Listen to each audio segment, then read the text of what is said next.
What's good, TMG fam? It's your boy L, and I'm back with another reaction, man. How y'all feel? Welcome back to the channel. Salute. So today, right, we checking out 5 disturbing real life, hence the words, real life, horror stories that will give you insomnia. Now, after the dream I told y'all about the other day, or yesterday, whenever it was, I'm pretty much a fan of some insomnia right now. I don't need another one of those real life dreams. So I'm cool with this. All right, before we get into the video, make sure y'all lock the doors, lock your windows, secure the perimeter, all right?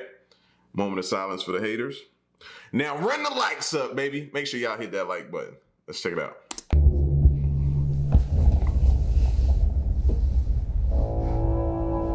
Real horror stories are happening every day, even if we do not always hear about them. Murders, disappearances, devil worshipping, and torture aren't made up by fiction writers.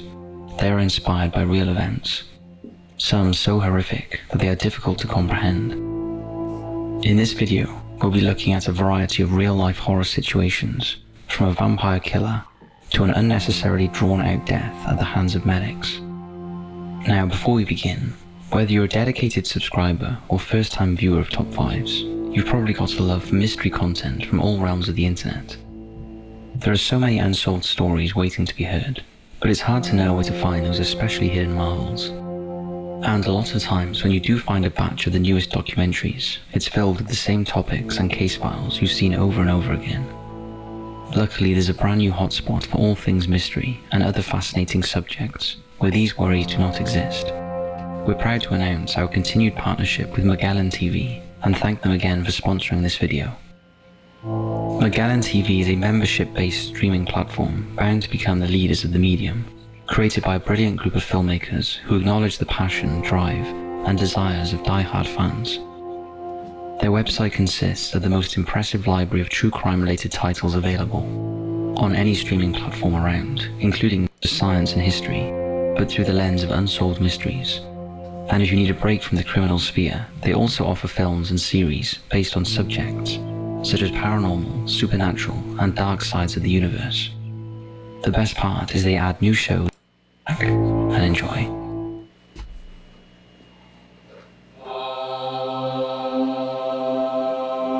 Mummies of Guanajuato.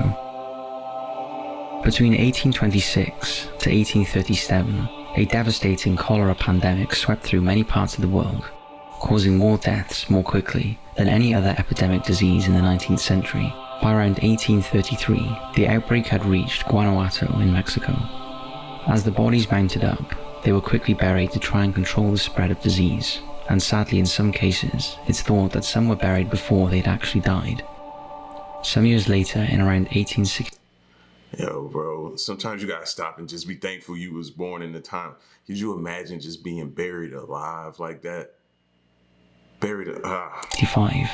The local government introduced a burial tax that forced families of the dead to pay a sum of money to keep their bodies buried. If they couldn't afford it, the corpse would be dug up. Inevitably, some families were unable to afford the tax, meaning their deceased loved ones were unceremoniously removed from their graves and moved to a storage facility. However, as cemetery workers began digging up the corpses, they were shocked to see the extent to which they had naturally mummified, with some of their faces frozen in what looked like screams of terror. Word got out about the horrific sight of the mummies, and soon people began paying workers at the cemetery a few pesos to have a sneak peek at the contorted remains. Eventually, demand was so great that local authorities established a museum and started charging an admission to view the mummies and generate income for the town. For many years, visitors could get up close and personal with the twisted mummies as they were just propped up against the walls, secured with ropes and wires. And because some visitors started taking bits of the remains for macabre souvenirs, the local government was forced to display the mummies behind temperature-controlled glass. Today, the museum displayed 59 out of the 111 bodies that were removed from their graves. Amongst them is the oldest and first one to be dug up, Dr. Remigio Leroy, a French immigrant who had no family to pay the grave maintenance tax. His mummy is displayed still wearing the smart suit he was buried in. Also on display is what is claimed to be the smallest mummy in the world, a fetus taken from his mother who was pregnant when she died.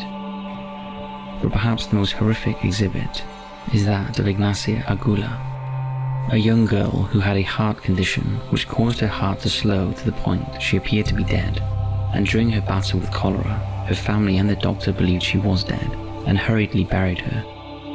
However, when she was dug up a few years later, it was evident that she wasn't dead when she was buried, and she was found turned in her coffin and appeared to have tried to eat her arm, possibly in a desperate bid to stay alive. I never even imagined or fathomed something like that, bro. Can you imagine buried alive and nothing, no way to try to get out or survive? So in a last ditch effort to try to hold on, thinking maybe somebody may come and help, you start eating your own body? That's a different level of, you know what I mean? Man, I don't think The museum really is the stuff of nightmares. A lot of mummies are dressed in the clothes they were buried in, and some have photos of how they looked in life. But the overriding image is the contortion of fear on their faces, and the thought of what really goes on after we die and are buried in the ground. The museum has been the inspiration for a couple of books and films. The most well-known is Ray Bradbury's short story, The Next in Line, a bone-chilling tale about malevolent supernatural forces that Bradbury wrote after he visited the museum in 1947. The distorted mummies were also used in the eerie atmospheric opening sequence of The Nosferatu the Vampire by German director Werner Herzog.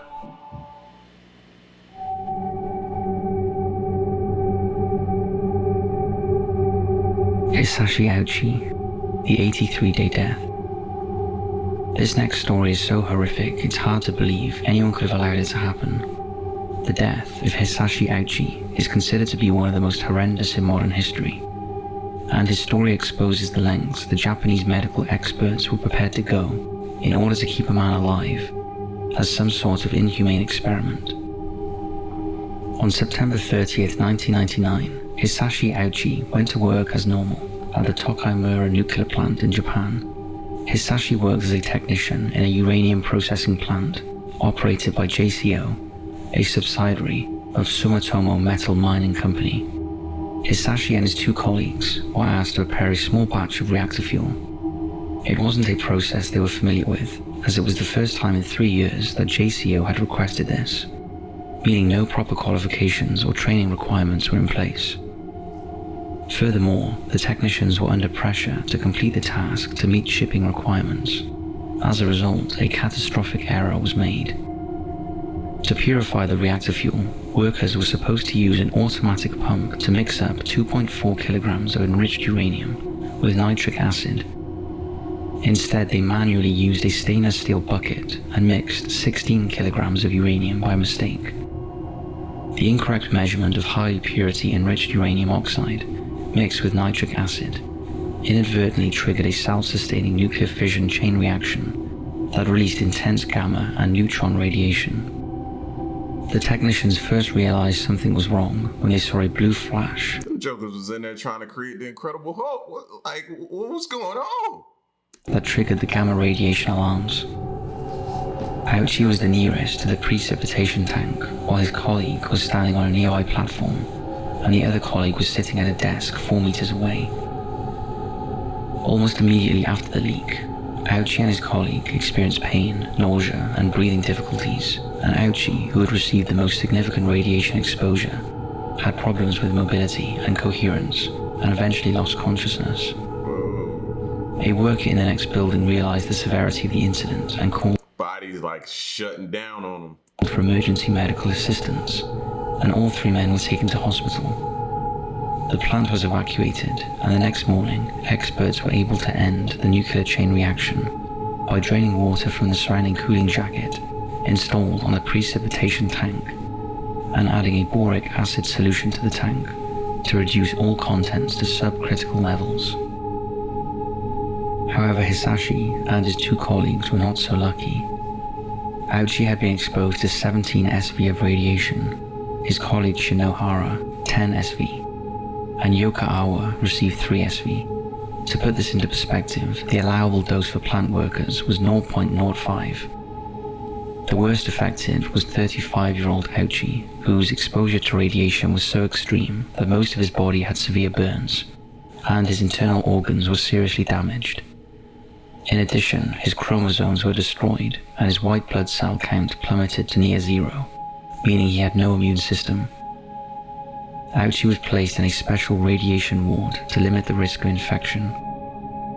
Over the course of the next few weeks, Ouchie was treated with various experimental drugs and procedures, including peripheral blood stem cell transplantation, repeated cultured skin grafts, and granulocyte colony stimulating factor, as well as being administered numerous painkillers and antibiotics.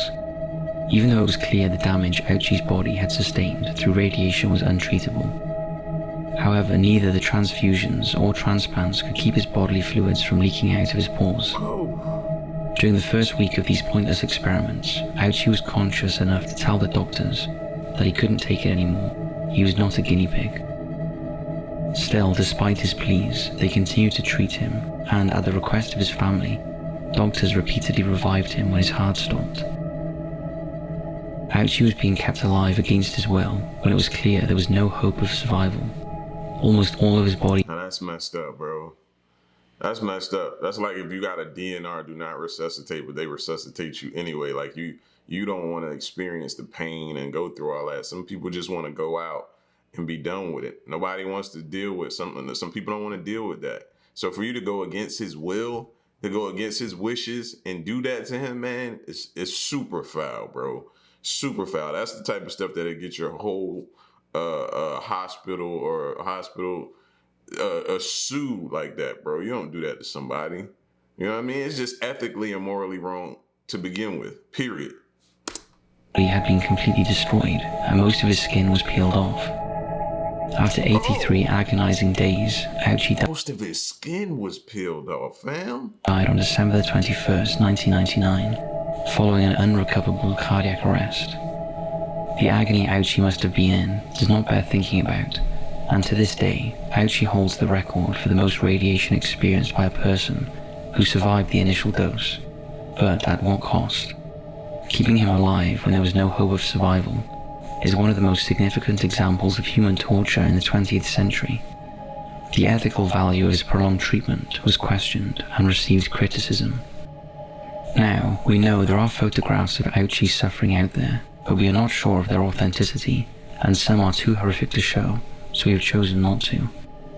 As for the other two workers, well, sadly, despite a 7-month battle, during which Shinohara appeared to be recovering, he died on April 27, 2000, of multiple organ failure. He too had endured radical treatments and numerous successful skin grafts, as well as a transfusion from congealed umbilical cord blood, but was still unable to fight the radiation-induced infections and internal bleeding that eventually caused fatal lung and kidney failure. Their supervisor, Yokokawa, did manage to survive and was released after 3 months with minor radiation sickness, although he faced negligence charges in October 2000.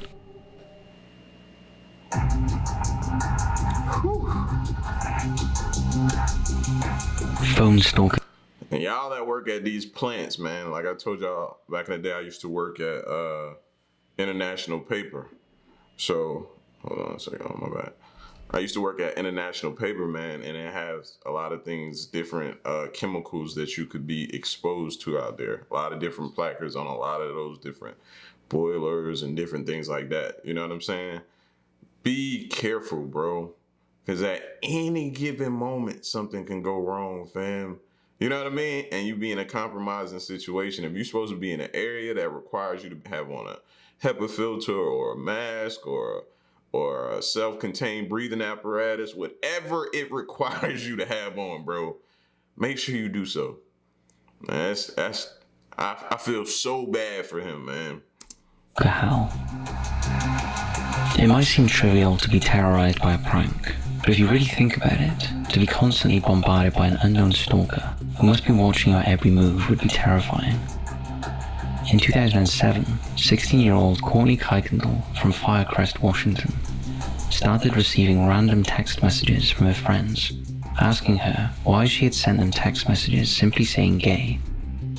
At first, Courtney was slightly confused, as she knew she hadn't sent any such messages, and she brushed it off as a misunderstanding, or possibly a prank by her friends.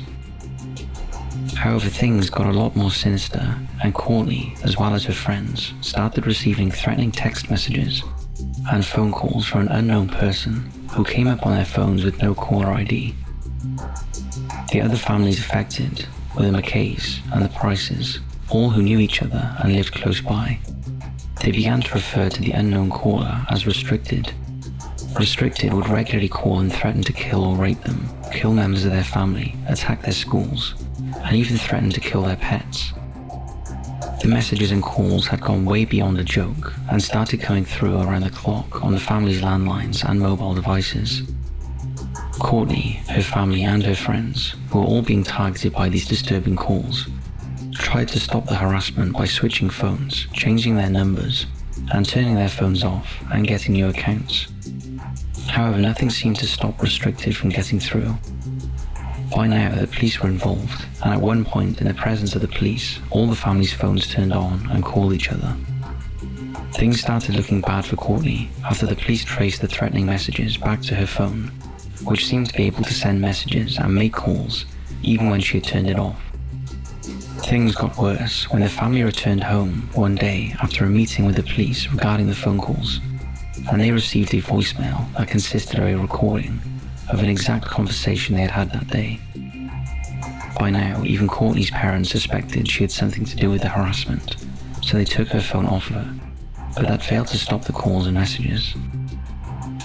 The families also realized that whoever the stalker was, they could not only hear everything that they said, but they also seemed to be able to see them, even when they were inside their homes, and even after the family got a new security system keypad for their home.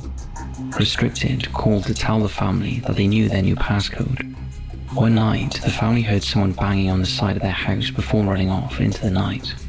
At this point, even taping over their camera lenses and removing batteries from their devices failed to stop the stalker. The ongoing harassment and lack of answers proved to be the stuff of nightmares.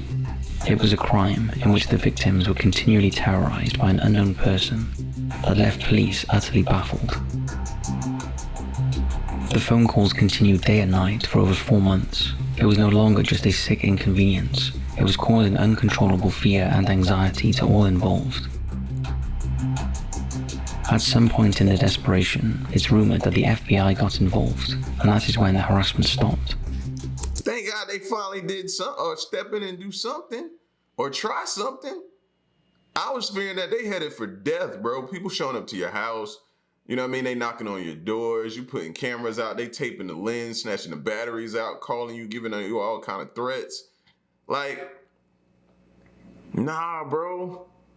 Like somebody, they needed to post a patrol car outside, out front, something like that, man.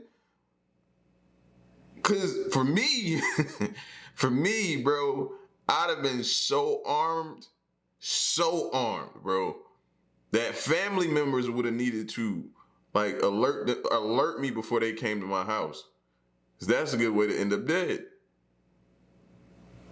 So, bro, that's crazy right there, man. We need a better, like, I don't know, division that's dedicated to nothing but this type of stuff.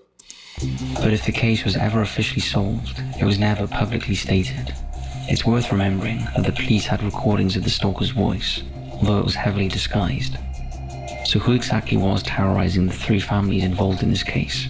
And probably somebody close to him. Why would someone go to such trouble, causing so much terror and anxiety? What could they gain from it?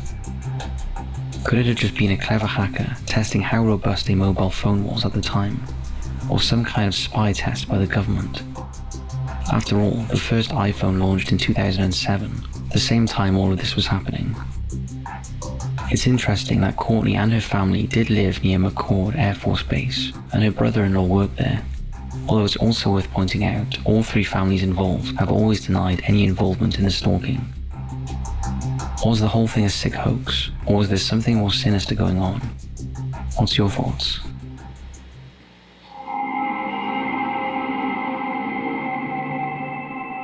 Teenage vampire. It's hard to believe that a child's ambition when they grow up is to be a vampire. After all, surely vampires aren't real, they're just creatures from folklore that like to feast on blood. Well, for Matthew Hardman, that is exactly what he wanted to be, and as he entered his teenage years, becoming a real-life vampire became a deadly obsession for him. Matthew lived in the sleepy village of Llanfair Polgwynedd, on the island of Anglesey in North Wales, and outwardly he seemed just like a normal kid. He lost his father when he was young, although that did not appear to have affected him growing up, and he lived happily with his mother, who was a nurse. At school, Matthew was diligent and well-behaved, despite being dyslexic, and when he left school, he started college in Bangor, where he had plenty of friends and did normal teenage things like play video games, listen to music, and go out with his friends. But unbeknown to anyone, Matthew had developed a fixation on vampires, to the point where he became convinced that the creatures existed. His overriding thoughts were, how do I become a vampire, and how do I become immortal? And Matthew decided he needed to sacrifice another human. Yo, bruh said, how do I become immortal? Like, y'all, we had to know this was gonna happen eventually, though. With all the different movies that come out and different things like that, and you got these vampires looking like super cool, Blade, all this type of stuff like that. My wife watches, what is it? Twilight and all that type of stuff. You had to know that eventually somebody was gonna take it too far. Look at the somebody. To find out. The only person who had an inkling about this fixation was Matthew's teenage girlfriend, a German exchange student, although at the time she had no idea just how far he was prepared to take his obsession. She recalled how Matthew described the area they lived in as perfect stalking ground for vampires, because, as he put it, the locals were so old that people wouldn't be suspicious if they died. He also tried to convince her that she was a vampire and begged her to bite him, sometimes shoving his neck into her mouth and screaming at her to sink her teeth into him. However, although she was alarmed by his vampire obsession and thought it had gone beyond a joke, she had no idea how seriously he took it. But Matthew was deadly serious about vampires being real, and he was determined to initiate himself into their secret community and put a plan in place to fulfill his bizarre notion. His target was 90-year-old Mabel Leishon, a widow who had lived a few doors from his home and who he knew as he used to be her paperboy. Matthew meticulously planned what he was going to do. On the evening of November 24, 2001, Matthew broke into Mabel's bungalow as she sat watching television in her living room. He crept up behind her and launched a sustained and brutal knife attack on the old lady, stabbing her 22 times. But killing her was just the first step in this ritual sacrifice. Once Mabel was dead, he proceeded to drain some of her blood into a saucepan from her kitchen. He drank some of the blood. He then crudely cut her heart out of her chest and placed it in a saucepan on a silver platter. Matthew then positioned 2 brass pokers at Mabel's feet in the shape of a crucifix and placed a candlestick on the floor close to her body. He balanced a red candle on the mantelpiece before leaving the house. The next morning, Mabel's horrified carer discovered the grotesque scene when she called round with Mabel's Sunday lunch. Shocked, police officers immediately launched a manhunt, and one police officer told journalists, "The devil has been to Anglesey." Little did they know that the devil was the unassumingly local lad who lived down the road. Matthew Hardman was soon implicated by a wealth of evidence, including DNA he left at the scene, and Mabel's blood traces on the knife, which he kept in his bedroom. Matthew was sentenced to life in prison, and to date he is still incarcerated. The motive for the horrific crime was Matthew's irresistible attraction to the mythology of vampirism and the search for immortality. It just goes to prove you never know what's going on in someone's head. Matthew wasn't a local outcast. He wasn't known as a bad boy. He was just an outwardly normal kid who festered a grotesque obsession, which makes this case the stuff of nightmares. See, Matthew, that's what they don't tell you. Vampires, which you're not, you gonna go to jail for life. You ain't even get time to get, you know what I mean, start having reactions from the sun. You ain't get time to really get your fangs right. You ain't have time. No, because you're human and you go to jail.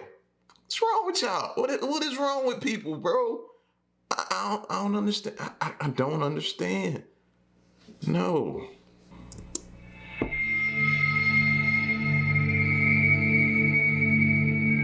Sylvia Likens.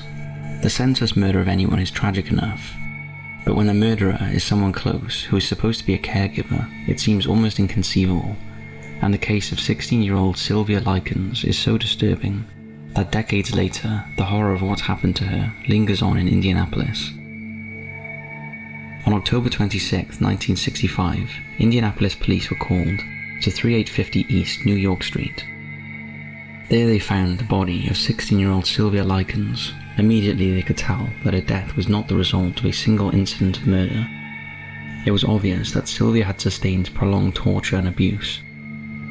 Sylvia Likens came from a poor family from southern Boone County, just northwest of Indianapolis. Her father, Lester, worked a range of different jobs to try and make a living, one of which was travelling with carnivals selling food from a concession cart. And it was this work in the summer of 1965 that led Lester and his wife Betty to leave their children in the care of others until they returned. The couple had 5 children, but the eldest, Diana, was grown up and married. So it was the other 4 they needed to find homes for. It was decided their 2 sons, Danny and Benny, would live with their grandparents, and their 2 younger girls, Sylvia and Jenny, would stay with a friend, a woman called Gertrude Banaszewski, who lived in a big house at the corner of East New York Street in Indianapolis. Gertrude was willing to look after the girls for a fee of $20 a week, and they moved in with Gertrude's 7 children, whose age ranged from 17 to 18 months. The Likens thought the company of other children would be perfect for their 2 daughters whilst they were away. Jenny was the shyer of the 2 girls. She had suffered from childhood polio and walked with a limp, while in contrast Sylvia was more confident and outgoing and went by the nickname Cookie. She always kept her mouth closed when she smiled because she had a missing front tooth. However, almost as soon as the girls moved in with Gertrude, there was a clash between Sylvia and Gertrude's 17-year-old daughter Paula. The pair just didn't get on. The clash caused friction in the house, and a blame game started between the girls. This later escalated into something much more sinister just a week later, when the $20 money order for looking after the girls did not arrive in the post as expected. Gertrude flew into a rage, blaming Jenny and Sylvia, and slapped both girls. And even though the money arrived the next day, the chain of abuse had been triggered. Gertrude was a frail woman, so to inflict maximum pain on the girls, she used 2 weapons, an ornamental paddle and a thick leather belt, and she would punish the girls for various menial offences, such as exchanging soft drink bottles for change at a nearby grocery. On more than one occasion, she accused Sylvia of stealing and used matches to burn the girls' fingers. On occasions when she felt too weak to punish the girls, she enlisted the help of her daughter Paula, who was only too happy to inflict pain on Sylvia, who she had grown to intensely dislike. But if that wasn't bad enough, Gertrude also invited the neighbourhood children in to torture Sylvia in particular. As if it was a game, they would crowd into the house and practice their judo on her, often throwing her against a wall. Others would beat and kick her just for laughs, and some started stubbing out their cigarettes on her skin. Often, after being beaten or burned, Sylvia was forced into a scalding hot bath to cleanse her sins. When the traumatized girls started wetting the bed, Gertrude decided she was no longer fit to live with the rest of the children, and she was thrown into a cellar and was not permitted to leave the house. She was given just crackers to eat and was not allowed to use the bathroom. One day, Gertrude announced to her children that Sylvia was a prostitute, and she was so proud of it that she needed it etched onto her stomach. So she took a large needle and began to carve the words, "I am a prostitute and proud of it," into Sylvia's stomach. Gertrude later asked one of the neighbourhood boys, Richard Hobbs, to finish off the etching, and he obliged. After one particular beating, Gertrude realised she had gone too far and Sylvia was dying, so she hatched a plan to blindfold her and dump her in nearby woods. With a note, she forced her to write, saying a gang of boys beat her up. But the plan backfired when Sylvia tried to escape, so Gertrude and one of her sons beat her again and threw her back in the basement. Not long after, the police were alerted, and when they arrived, Sylvia was dead. Her cause of death was determined to be brain swelling, internal hemorrhaging of the brain, and shock induced by extensive skin damage. Bro, this video done pissed me off, bro. Like, fam, the stuff I'm thinking inside my head right now to do to her, it ain't legal. Sylvia was also emaciated and suffering from malnutrition. Her body was covered in sores, burns and bruises, and the branding on her stomach was clearly visible. Gertrude was arrested but tried to blame her own children for the abuse. But on that's so sad, man. That's sad. May 19th, 1966, a jury found her guilty of first-degree murder. Her daughter Paula was found guilty of second-degree murder. One of her sons, John, aged 13, and two 15-year-old neighborhood boys, that included Richard Hobbs, were convicted of manslaughter. Gertrude and Paula were sentenced to life terms, and the boys were sentenced to 2 to 21 years at the Indiana State Reformatory in Pendleton. All three of them were let out after less than 3 years. On appeal, Paula was released after 2 years, and Gertrude, who lost her appeal, was released on parole in 1985. She changed her name to Nadine Van Fossen and moved to Iowa, where she lived in obscurity until her death from lung cancer on June 16, 1990. So that's it for this video. Somebody make me understand, why was she released? What could she have said or put in an appeal process or to make her be eligible for a release after what she did to that poor girl? And people expect me to always have faith in the judicial system, fam, when it's been proven for years, like years upon years upon years, that it's flawed, bro. That makes no sense. That makes no sense at all, man. That little girl needs justice. Oh, man, I feel so bad.